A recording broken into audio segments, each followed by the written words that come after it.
श्रीमद् भगवद गीता अध्याय 10 विभूति योग। इसमें कुल 42 श्लोका हैं। भगवान की शौर्य पूर्ण योग शक्ति। श्लोक नंबर 1। श्री भगवानुवाच भूय एव महाबाहो श्रेणु में परम वचः यत्तेह प्रियमाणाय वक्ष्यामि हितकामया। अर्थ, श्री भगवान ने कहा, हे महाबाहु अर्जुन, तू मेरे परम प्रभावशाली वचनों को फिर से सुन, क्योंकि मैं तुझे अत्यंत प्रिय मानता हूँ, इसलिए तेरे हित के लिए कहता हूँ। श्लोक नंबर 2। न मे विदुः सुरगणाः प्रभवन् न महर्षयः अहमादिर्हि देवाना महर्षिणा च सर्वशः। अर्थ, मेरे शौर्य के प्रभाव को न तो कोई देवतागण जानते हैं और न ही कोई महान ऋषिगण ही जानते हैं, क्योंकि मैं ही सभी प्रकार से देवताओं और महर्षियों को उत्पन्न करने वाला हूँ। श्लोक नंबर 3। यो माम जमनादिं च वेत्ति लोक महेश्वरम असम्मूढ़ समर्त्येषु सर्वपापैः प्रमुच्यते। अर्थ, जो मनुष्य मुझे जन्म मृत्यु रहित, आद्यंत रहित और सभी लोकों का महान ईश्वरीय रूप को जान जाता है, वह मृत्यु को प्राप्त होने वाला मनुष्य मोह से मुक्त होकर सभी पापों से मुक्त हो जाता है। श्लोक नंबर 4 और 5।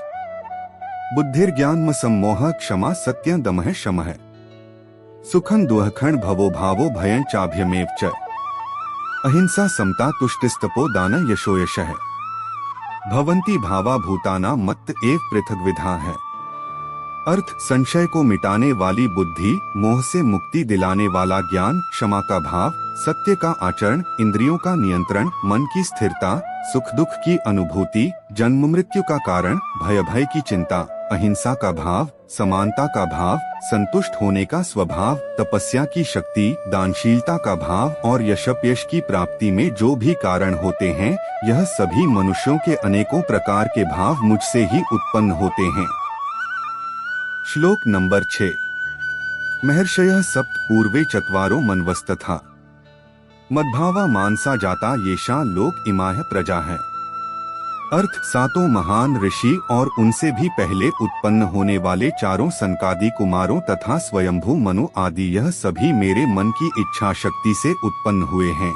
संसार के सभी लोकों के समस्त जीव इन्हीं की ही संतानें हैं। श्लोक नंबर 7। एता विभूति योगं च मम यो वेत्ति तत्वतः सोविकम्पेन योगेन युज्यते नात्र संशयः। अर्थ, जो मनुष्य मेरी इस विशेष शौर्यपूर्ण योग शक्ति को तत्व सहित जानता है, वह स्थिर मन से मेरी भक्ति में स्थित हो जाता है, इसमें किसी भी प्रकार का संदेह नहीं है। श्लोक नंबर 8। भक्ति योग का फल। सर्वस्य प्रभवो मत्तः सर्वं प्रवर्तते इति मत्वा भजन्ते मां बुधा भाव समन्विता है। अर्थ, मैं ही संपूर्ण जगत की उत्पत्ति का कारण हूँ और मुझसे ही संपूर्ण जगत की क्रियाशीलता है। इस प्रकार मानकर विद्वान मनुष्य अत्यंत भक्तिभाव से मेरा ही निरंतर स्मरण करते हैं। श्लोक नंबर 9। मच्चित्ता मद्गत प्राणा बोध्यन्तः परस्परम कथयन्तश्च मां नित्यं तुष्यन्ति च रमन्ति च। अर्थ, जिन मनुष्यों के चित्त मुझ में स्थिर रहते हैं और जिन्होंने अपना जीवन मुझको ही समर्पित कर दिया है, वह भक्तजन आपस में एक दूसरे को मेरा अनुभव कराते हैं। वह भक्त मेरा ही गुणगान करते हुए निरंतर संतुष्ट रहकर मुझ में ही आनंद की प्राप्ति करते हैं। श्लोक नंबर 10। तेषा सततयुक्ताना भजता प्रीतिपूर्वकम ददामि बद्धियोगं तं येन मामुपयान्ति ते। अर्थ, जो सदैव अपने मन को मुझ में स्थित रखते हैं और प्रेम पूर्वक निरंतर मेरा स्मरण करते हैं, उन भक्तों को मैं वह बुद्धि प्रदान करता हूँ जिससे वह मुझको ही प्राप्त होते हैं। श्लोक नंबर 11। तेषामेवानुकंपार्थं हम ज्ञानजं तमः नाश्याम्यात्म भावस्थो ज्ञानदीपेन भास्वता। अर्थ, हे अर्जुन, उन भक्तों पर विशेष कृपा करने के लिए उनके हृदय में स्थित आत्मा के द्वारा उनके अज्ञान रूपी अंधकार को ज्ञान रूपी दीपक के प्रकाश से दूर करता हूँ। श्लोक नंबर 12। अर्जुन द्वारा स्तुति।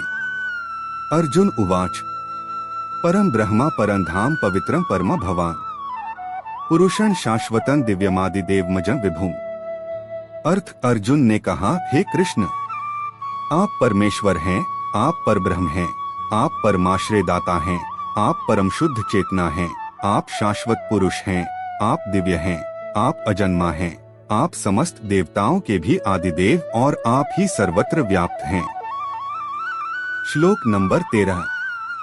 आहुस्त्वामृषयः सर्वे देवर्षिर्नारदस्तथा असितो देवलो व्यासः स्वयं चैव ब्रवीषि में।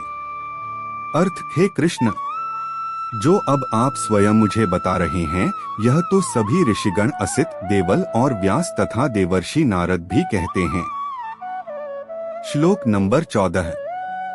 सर्वमेतद्रितं मन्ये यन्मा वत्सि केशव न ही ते भगवन व्यक्ति विदुर्देवा न दानवा है।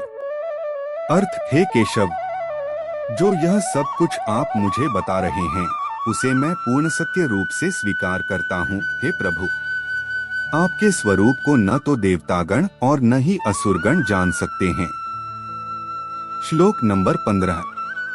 स्वयमेवात्मनात्मान वेत्थ त्वं पुरुषोत्तम भूत भावन भूतेश देवदेव जगतपते। अर्थ, हे पुरुषोत्तम, हे संपूर्ण ब्रह्मांड के स्वामी, हे समस्त देवताओं के देव, हे समस्त प्राणियों को उत्पन्न करने वाले, हे सभी प्राणियों के ईश्वर, एकमात्र आप ही अपने आप को जानते हैं या फिर वह ही जान पाता है जिसकी अंतरात्मा में प्रकट होकर आप अपना ज्ञान कराते हैं।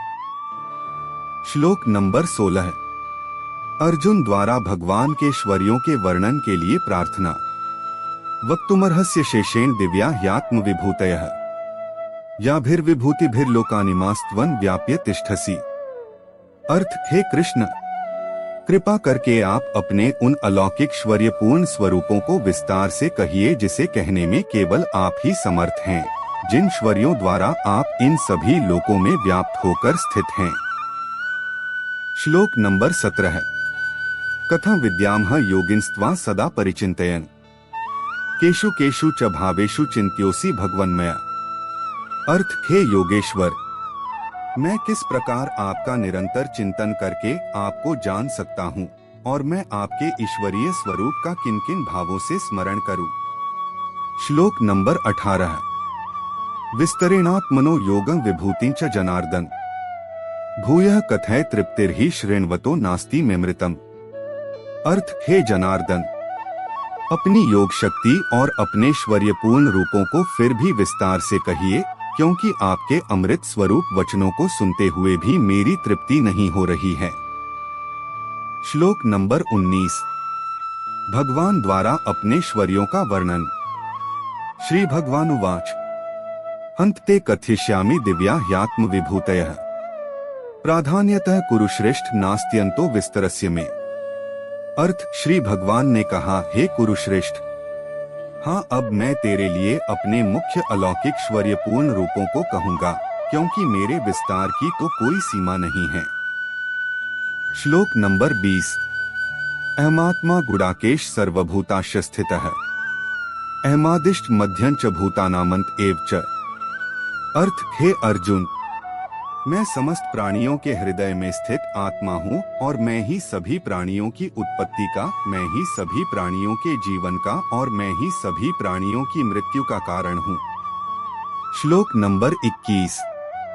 आदित्यानां ह विष्णुर्ज्योतिषा रविरंशुमान् मरीचिर्मरुतामस्मि नक्षत्राणां ह शशि।